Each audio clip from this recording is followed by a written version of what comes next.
I think it's time that I make this video too, because this is necessary. But before starting, I want to clarify something because I know people will misunderstand.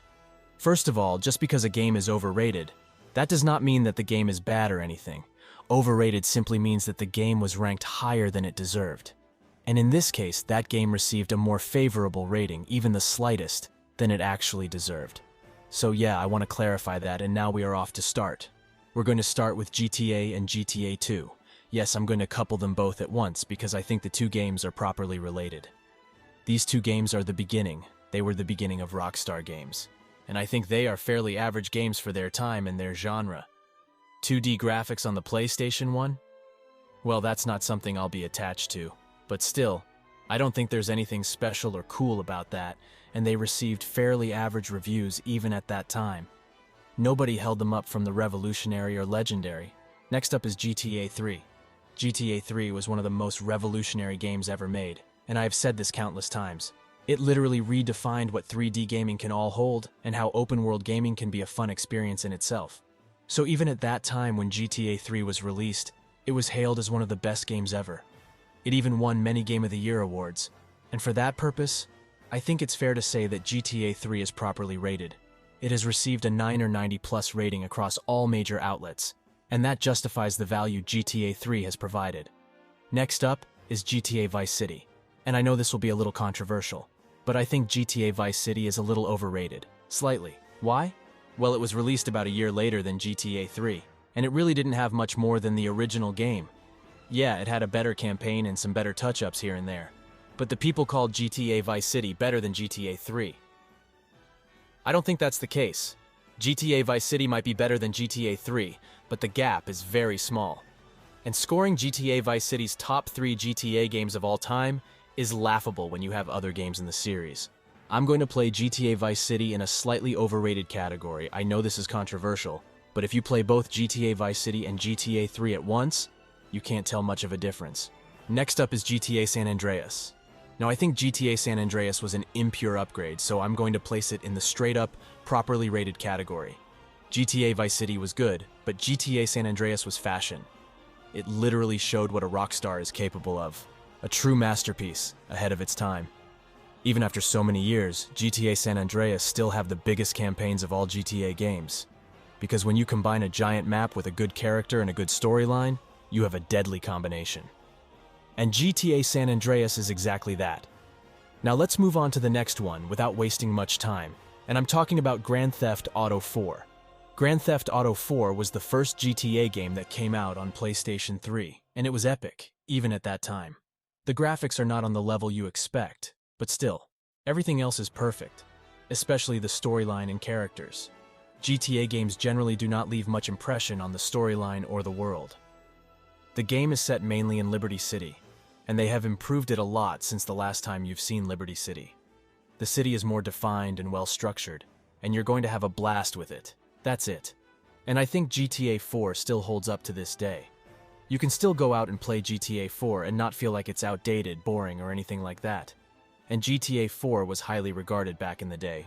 It received 90+ ratings across almost all platforms, so I think it is properly rated. Now, before we go ahead, we need to talk about Grand Theft Auto IV DLCs. There are 2 DLCs, Lost and Damned and the Ballads of Gay Tony, and I'm going to talk about both of them because it's important. They are not very long, not standalone games, but they still have a story, and other than that. And I think Lost and Damned is quite overrated, while the Ballads of Gay Tony are underrated. I have seen this perception among fans and among critics that Lost and Damned generally receives better impressions. But I think Gay Tony is simply better. Not by a huge margin, but the margin is good. The reason I think Lost and Damned is not the best GTA IV DLC is because it did not have a memorable factor. Our story was average at best, and there was no character or, a moment. You can say that, yes, this was epic, and I hope I can experience that again. While the Ballads did not had a lot, but still many moments that you felt amazing about, that are still memorable. Especially the ending. So I think Lost and Damned is overrated a bit, and the Ballads is underrated. So if you're going to play DLCs, try to play them both again and see which one you like more. Now let's talk about some handheld GTA, shall we? We are starting with Liberty City stories. Now, I think Liberty City Stories is properly rated for whatever rating it receives. It does not get hyped much, but it can easily be placed in the top 20 PlayStation portable games of all time.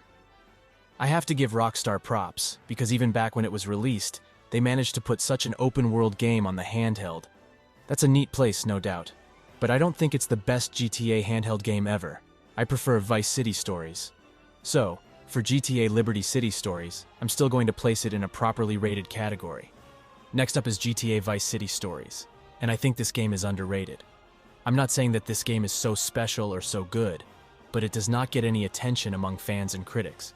If I remember correctly, it has 85 on the Metacritic, which is not bad, no doubt, but I think it can be 2 or 3 points higher, and in other outlets, it's worse.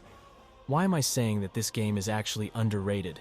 Because it managed to give a proper GTA experience on handheld. I personally never thought that the backstory of Wisteria could be this good, but they managed. And the weapons and other mechanics of this game are nice, and if you ever want to check out some PSP classics, don't forget this one.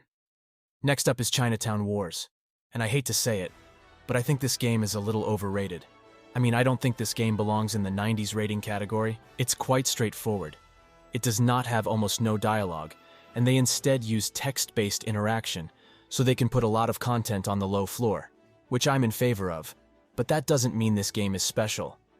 The story is pretty straightforward, the characters are average, and world exploration is not what you want. But, yeah, for a 3DS game, that's cool, no doubt, but I think this game is overrated. Finally, we are down to Grand Theft Auto V, the mightiest GTA game of all time, and my opinion about this game might cause controversy, but I think GTA V is overrated, I mean properly rated. Yeah, I know this game has been running wild for 10 years, and we haven't received new GTA games because GTA V is already making so much money. But I think this game is justified for whatever praise it receives. Why do people like GTA V so much? Number 1, the exploration and the creative freedom it provides, and there's no doubt about that GTA V is one of the best games to do that. You can do anything. You can try anything. You can roll more cheats. Yeah, that's not legal. But still, it provides you that freedom. And if you're talking about GTA V, we need to talk about GTA Online too. Yeah, I'm separating them, and I think GTA Online is a pure piece of shit right now, and super overrated. Yeah, Twitch streamers and other content creators milk out a huge amount of content out of this, and I don't have a problem with them. That's their job, but it has become a huge pile of shit. There's nothing new to do in that. Yeah, Rockstar Games continuously release new things in the game, but are they really good? I think they are just a bunch of cheap things. GTA Online was good when it came out earlier, but now it has turned into something very bad, so I'm going to rate it as overrated. And these are my underrated and overrated picks. With properly rated too, because a lot of GTA games are properly rated. They do not get overhyped, and they do not get less overhyped. So playing so many games not properly rated was fair in my opinion. So this was the video. I hope you enjoyed it, and if you do, please make sure to like the video and comment down what you want to see next. I'll read all my comments while I read them too, and I'll see you in the next video. Until then, take care and say goodbye.